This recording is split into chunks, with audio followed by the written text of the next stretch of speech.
caso desse balão, aquilo aí é. Eu pessoalmente acho. Esse é um balão que envolve algum tipo de espionagem? Provavelmente. Então a gente está começando a ter uma cortina de ferro digital. Que, do ponto de vista econômico, é a coisa mais burra do mundo, obviamente.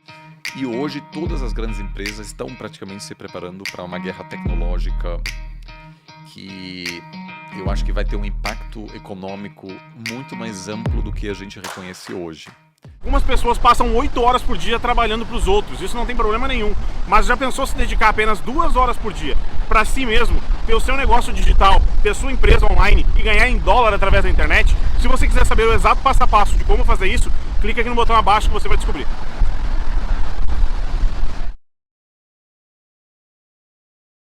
Antes. Então, o caso desse balão, aquilo aí é. Eu pessoalmente acho. Esse é um balão que envolve algum tipo de espionagem? Provavelmente. Explica pra galera o que Os. foi o balão, Sim. amor. Sim, teve um balão que foi parar nos Estados Unidos, que segundo os americanos, né, a China tá fazendo isso em todos os continentes, tem esses balões em todos os cantos. Semana passada, eu acho. E os Estados Unidos derrubaram o balão, isso gerou um pouco de tensão, porque os chineses falaram, não era um balão espião, era só um balão meteorológico, mas é um balão, né, ele tá meio que solto, é difícil de dirigir, ele perdeu o rumo e foi parar em cima dos Estados Unidos. E os americanos falavam, não, é um balão e ele consegue informações que um satélite, por exemplo, não consegue porque ele passa de maneira mais lenta. E não é um balãozinho, é um mega balão do tamanho de 3 ônibus escolares, né? Com Gigantesco. painéis. E eles acusam os chineses de espionagem, os chineses falam, vocês estão viajando, não tem espionagem nenhuma.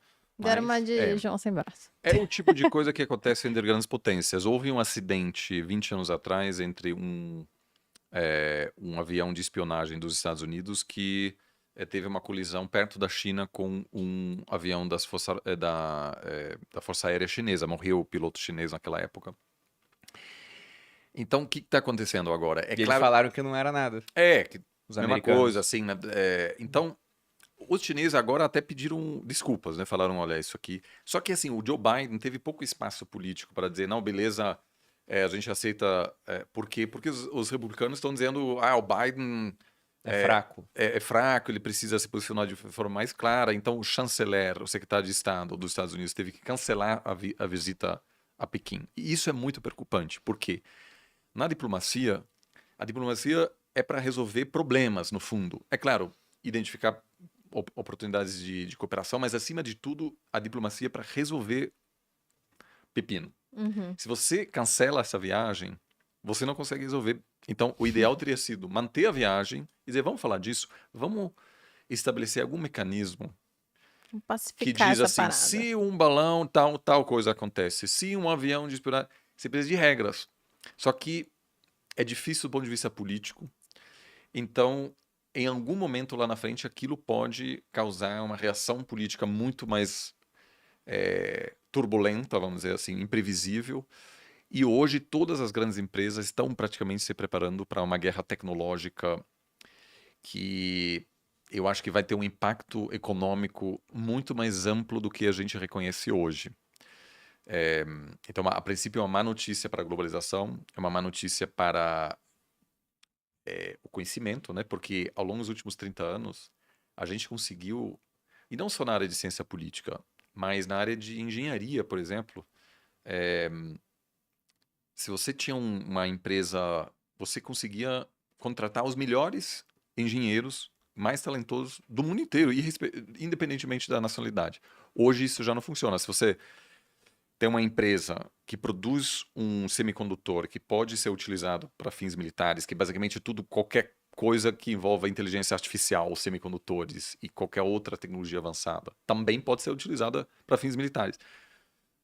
Ou você constrói sua empresa na China e só usa talento chinês, ou você vai estar nos Estados Unidos e aí você não pode trazer engenheiros chineses, porque o risco de que aquilo pode Espionagem.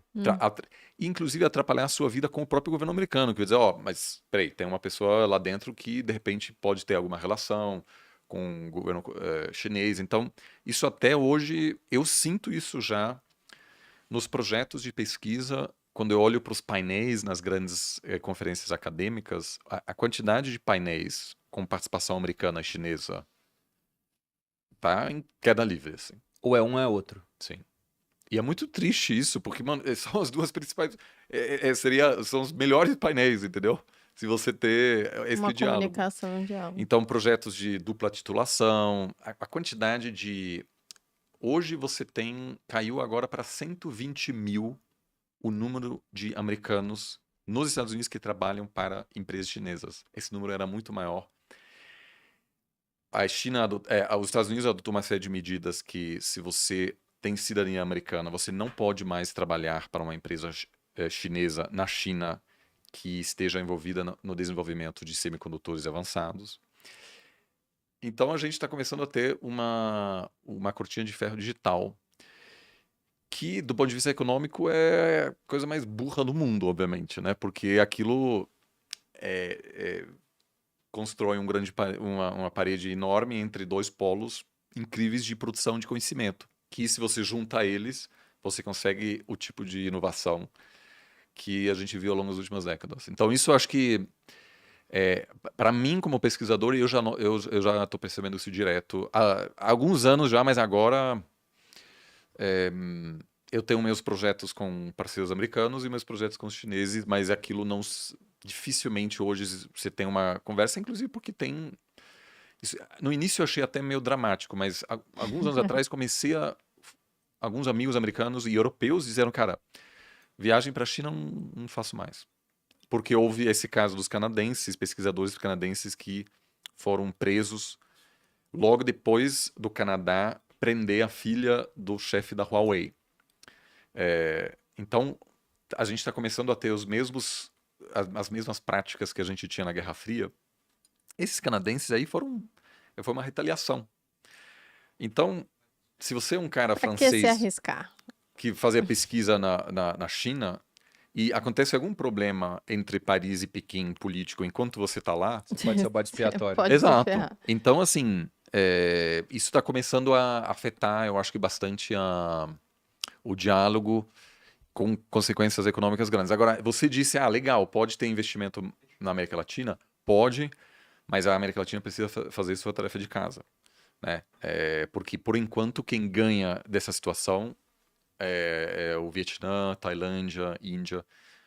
Vietnã é o país que mais cresceu na Ásia no ano passado, porque está recebendo um monte de investimento, um monte de fábrica que está sendo construída de gente que não... Não quer mais produzir na China, produz ali.